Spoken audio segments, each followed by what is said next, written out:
Insects, snakes, scorpions, bats. Things most of us would never even consider putting near our mouths. But in China, these aren't exotic choices. They're food. Regular food that people consume without a second thought. Now, before you jump to conclusions about cultural differences, let me tell you something. There's a reason behind this. A dark reason. A traumatic reason that most people outside China have never heard about. And trust me, once you understand what happened, you'll never judge Chinese food culture the same way again. Welcome to Within the Unknown. What I'm about to share isn't just a food documentary. This is a story about survival. About a famine so devastating that it rewired an entire nation's relationship with food. We're talking about the Great Chinese Famine under Mao Zedong, an event that killed more people than both world wars combined. And here's the thing that'll really shake you. This wasn't a natural disaster. This was engineered, deliberately created by one man's obsessive ideology. So stick with me, because by the end of this, you'll understand why an entire civilization learned to see everything as potential food. And I mean everything. Let's start with a number that'll put things in perspective. The Ottoman Empire at its peak had around 30 million people across its vast territories. That was considered massive for the 17th century. Now guess what China's population was during that same period? Around 130 million people. Think about that for a second. No matter which era of history you examine, China has always had a staggering population. Even after massive catastrophes and wars, the numbers remained enormous compared to other nations. We don't know exactly why this happened, but we can make some educated guesses. China is one of the largest countries on Earth. It has incredibly fertile soil. The climate diversity meant agriculture played a crucial role throughout history. This abundance led to higher food production. And higher food production meant population growth that consistently outpaced neighboring regions. But here's where things get complicated. A large population can be a tremendous advantage. It can fuel economic growth and military power. But it's also a double-edged sword hanging over a nation's head. When managed well, a huge population becomes a source of strength. When mismanaged, it becomes a ticking time bomb that can destroy itself from within. So how did the Chinese manage this massive population for thousands of years? The answer is simple, but brutal. Food control and an iron fist. In authoritarian systems, peasants are treated like machines, like robots programmed for one purpose: production. And Chinese history shows us how this was enforced through production quotas. Villages were given targets. Families were given targets. If they failed to meet what the state demanded, they faced punishment. Or their food rations were cut, which often meant death. This created a system where peasants worked themselves to death just to survive. For centuries, this method of governance kept the Chinese population under control. The threat of starvation became a tool, a weapon to force compliance and endless labor. Generation after generation grew up knowing that disobedience meant hunger, that resistance meant watching your family starve. The psychological impact of this cannot be overstated. When food becomes a weapon of control, entire populations develop a survival mentality that persists for centuries. Now you might be wondering something. Why didn't people revolt more often? Why didn't they overthrow these oppressive systems? This is where it gets really interesting. When you look at Chinese history, yes, there were rebellions. The Taiping Rebellion, the Boxer Rebellion, various peasant uprisings throughout the dynasties.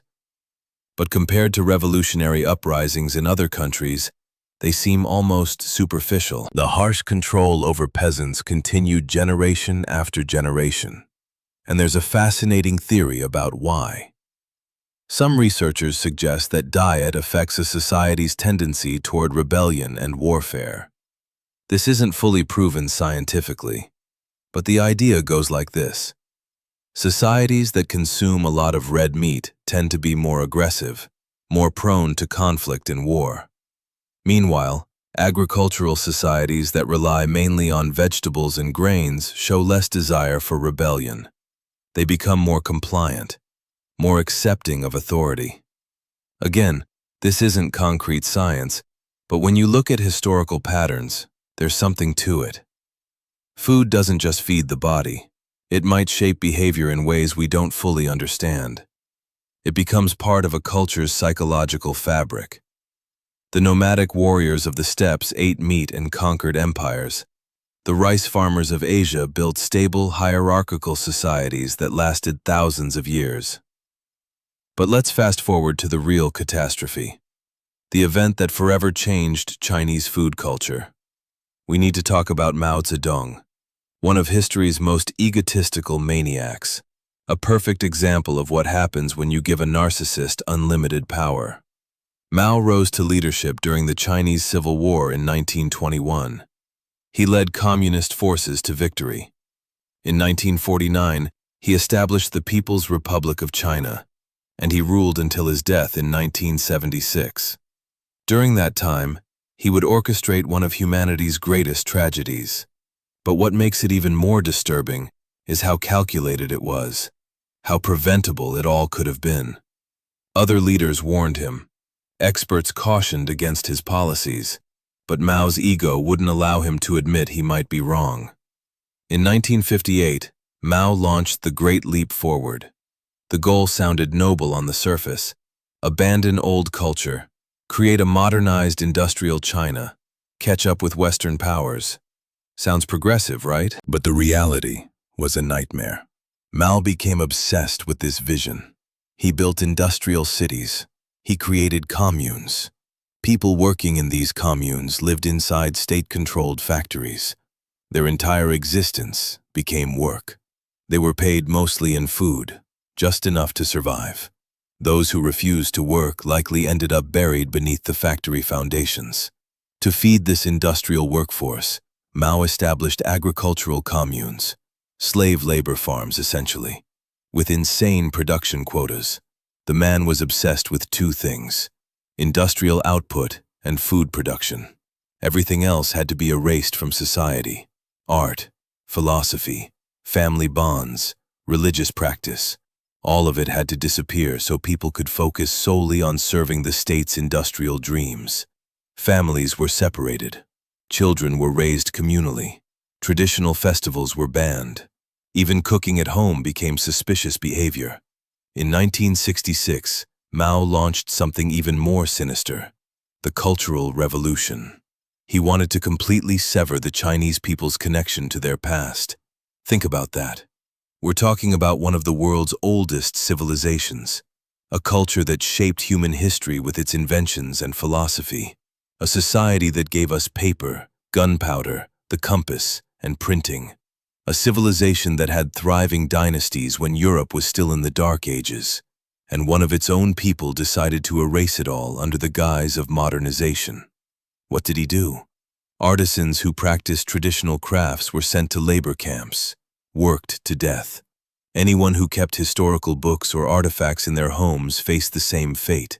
Even owning something from the old culture meant imprisonment or execution. Craftsmen had their hands cut off. Followers of Confucianism or any religion were killed. Ancient temples were attacked. Many were destroyed. Priceless texts were burned. Scholars were publicly humiliated and tortured. The Red Guards, mostly teenagers and young adults, went door to door searching for anything old, anything traditional, anything that connected people to their heritage. Can you imagine? A systematic operation to destroy people's past, beliefs, and values, their identity. And this was Chinese people doing it to Chinese people, under one man's deranged vision. Families were forced to report on each other. Children denounced their parents. Neighbors turned against neighbors. The social fabric that held communities together for millennia was deliberately shredded. Trust evaporated. Fear became the norm. The insane production quotas kept increasing. The pressure on people intensified daily. Culture was being systematically destroyed, and the path forward remained unclear. The situation was like a glass filled to the brim, ready to overflow. But the overflow didn't come from people saying, "Enough is enough." Remember, Chinese people don't rebel easily. The breaking point came from somewhere completely unexpected. From sparrows. The year was 1958. Mao saw himself as a god by this point, and this ignorant megalomaniac and his team noticed something. They observed small sparrows eating grain that had fallen on the ground. They made an incredibly simple assumption. Sparrows eat grain. Therefore, sparrows must be eating grain from the fields, which means we won't meet our quotas. The logic was elementary school level, but when you're a dictator, nobody questions your reasoning. That's when everything exploded. The Four Pests campaign was announced nationwide. An order went out to kill every sparrow in China. The other three pests were rats, flies, and mosquitoes. But sparrows became the primary target. Think about how absurd this sounds. An entire nation mobilized to exterminate a small bird. But it happened. The Chinese people, now reduced to obedient machines, carried out this massacre with enthusiasm. People banged pots and pans to keep sparrows from landing. The birds flew until they dropped dead from exhaustion. Nests were destroyed. Eggs were smashed. Children climbed trees to kill chicks. Entire schools were let out to participate in sparrow hunts. It became a competition. Provinces tried to outdo each other in kill counts. Tens of millions of birds were slaughtered across the country. The campaign was celebrated as a great success. Mao praised the people's dedication to the cause. Propaganda posters showed happy peasants crushing sparrows underfoot. But in the years following this ecological genocide, something horrifying began to emerge. After the first harvest following the sparrow killings, there was a small increase in grain production. Very small, maybe 5% in some regions. Mao and his cabinet assumed this meant even greater increases were coming. They projected double or triple yields. They made promises based on fantasy. But a different problem started appearing instead. What happened next sounds like something from biblical plagues. An endless swarm of locusts and insects descended on China. Without their natural predators, insect populations exploded unnaturally. Locusts darkened the skies. They covered fields so thick you couldn't see the ground. Mice populations also skyrocketed, and they attacked everything. Crops in the fields, stored grain in warehouses. They consumed and destroyed it all. Entire harvests vanished in days. China desperately began importing millions of sparrows from the Soviet Union. But it was too late. The damage was done. The agricultural production system had collapsed. The breakdown of the food chain hit the millions of industrial workers like a tsunami. And this chain of events turned China, with its population of around 800 million people at the time, into a living hell. As the food crisis deepened, Mao's government began sacrificing rural populations. To keep industry running, they increased food imports from the Soviets. But this food went primarily to cities. To maintain urban order. To keep the factories operating. Look, governments don't really care about protecting their people as much as you think. Their concern is power. Their ideals. Their grip on control. And during crises, the first people sacrificed are always the poor, the rural populations, the ones with the least power, the ones without a voice. Remember this. One day you might see it happen again. So the Chinese government chose which communes to eliminate first, those that couldn't meet production quotas. Food aid to these areas was almost completely stopped. Communist Party officials were told to prioritize industrial workers. Peasants were expendable. What happened next was beyond horrific. People consumed every living creature in their regions first. Dogs, cats, rats, birds, anything that moved, anything with meat on its bones.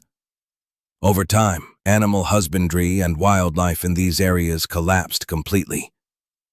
And understand this, we're not talking about a few people hunting and cooking food in some civilized way. We're talking about millions of people fighting for survival. According to survivors of the famine, when the horror reached its peak during those 3 devastating years, people would tear apart any living creature they found, right there on the spot, eating it raw. There was no time to clean or cook anything. Taking time meant someone else would see it and steal it from you. That's what survivors describe. The veneer of civilization stripped away in weeks. The desperation was unimaginable.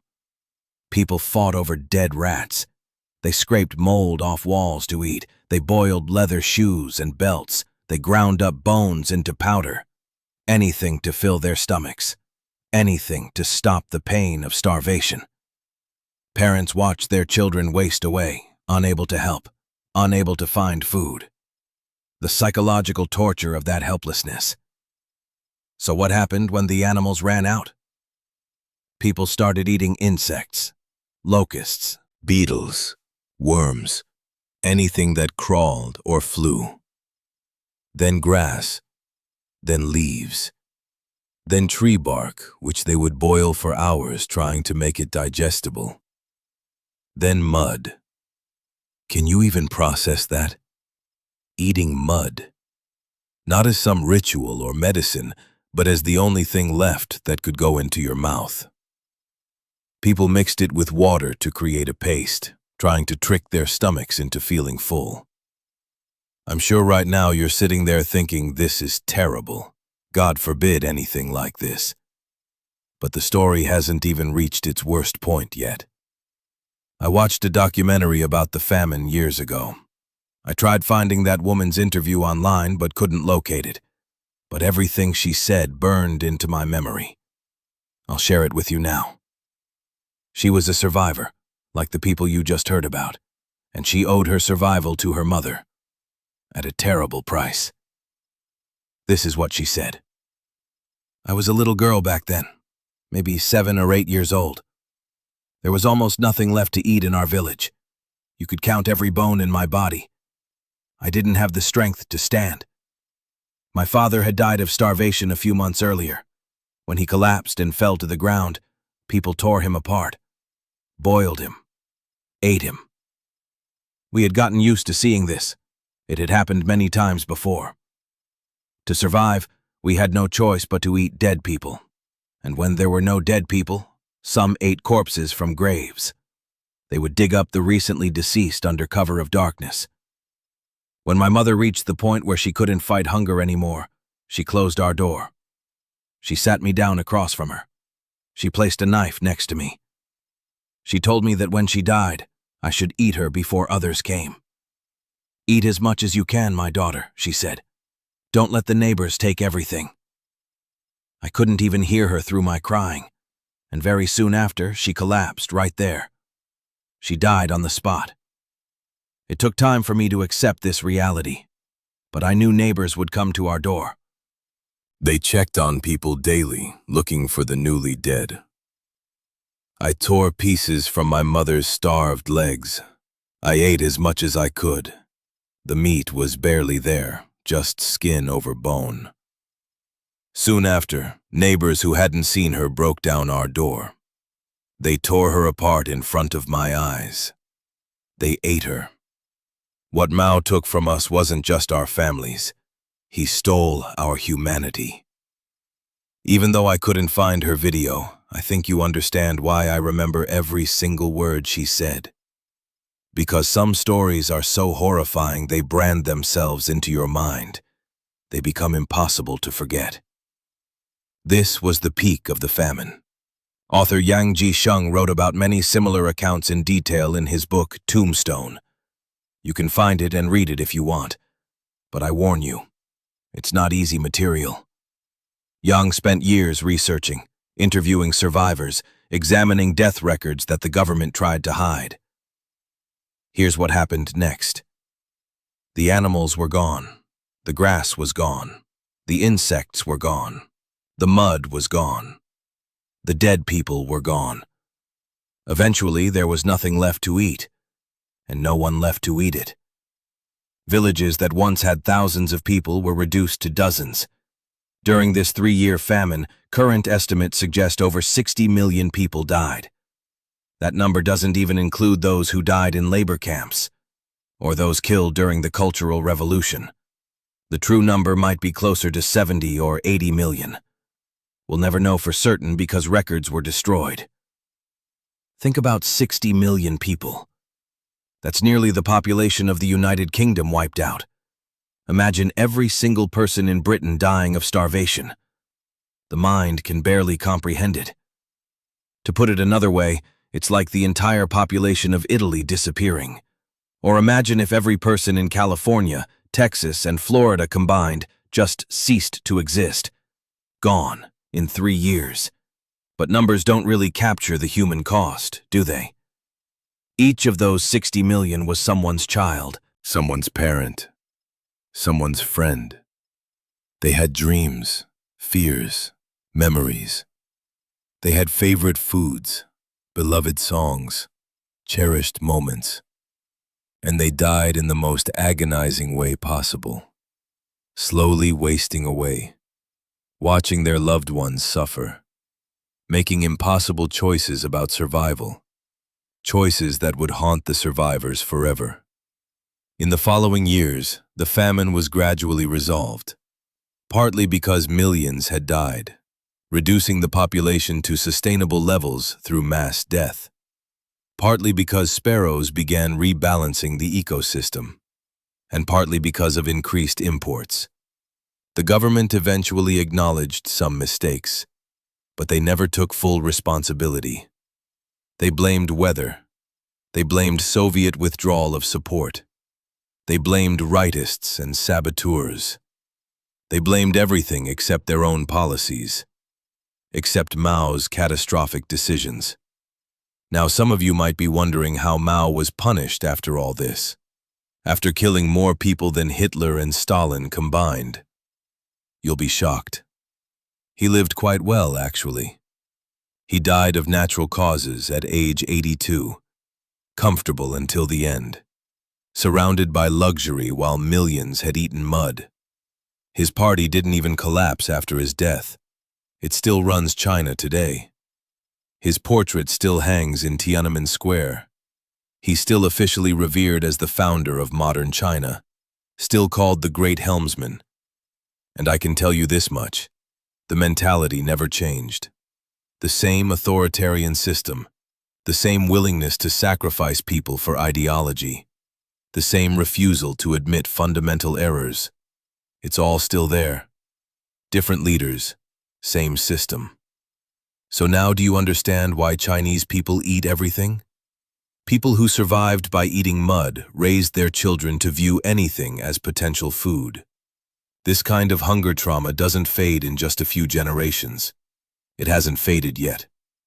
When you grow up hearing stories about grandparents who starved to death, you develop a different relationship with food. Waste becomes unconscionable. Pickiness becomes a luxury you can't afford psychologically. Every meal becomes precious. Every ingredient becomes valuable.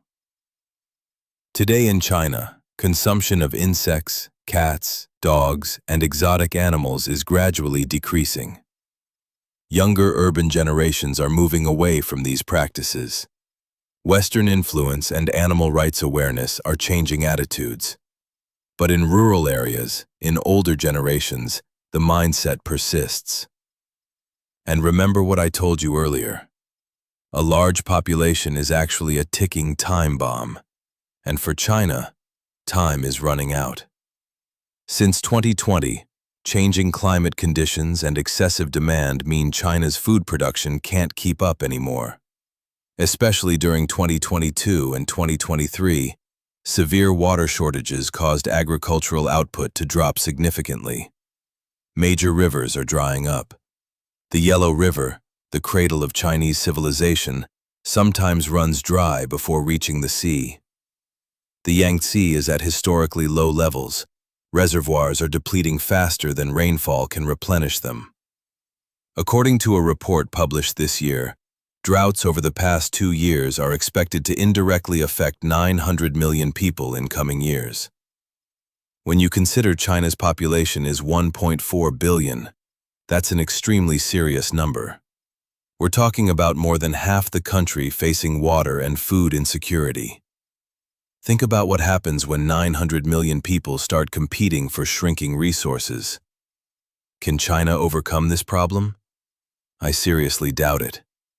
Because the drought in 2022 alone affected 2.2 million hectares in agricultural regions like Sichuan, Hebei, and Hunan. Think about this. All of Turkey's actively cultivated farmland totals 8.4 million hectares. When you compare these numbers, you realize the scale of the loss. And that's just a few regions combined, not even the whole country, not counting the regions that face pollution problems instead of drought. China has once again set itself up for famine. Yes, maybe they didn't kill sparrows this time, but they pursued insane industrial growth for decades. As a result, rivers dried up or became severely polluted. Those waters can no longer be used for agriculture. Groundwater has been depleted. Soil has been degraded by excessive chemical use. Desertification is creeping across northern China. Nature always has a balance. When you break it, you suffer the consequences. And China broke it spectacularly. The government is trying to address this. They're investing in water diversion projects, massive engineering works to redirect rivers. They're importing food from everywhere, Australia, Brazil, the United States. But these are bandages on a wound that needs surgery. The fundamental problem remains: too many people, not enough sustainable resources, and a system that prioritizes growth over sustainability, economic targets over environmental protection. So I'm genuinely curious. What do you think will happen this time? As climate continues deteriorating and droughts worsen in coming years, what will those 900 million affected people do?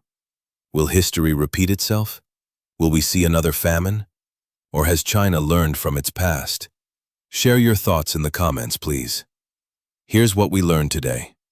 Why Chinese people look at everything as potential food. There are historical and cultural reasons too. Ancient Chinese medicine views many animals as having therapeutic properties, but this event, the Great Famine under Mao, is one of the biggest factors. It didn't just kill 60 million people. It fundamentally rewired how survivors and their descendants think about food, scarcity, and survival. The real question now is different, though. As the next famine approaches China's doorstep, step by step, what else will these people start looking at as food? Or who?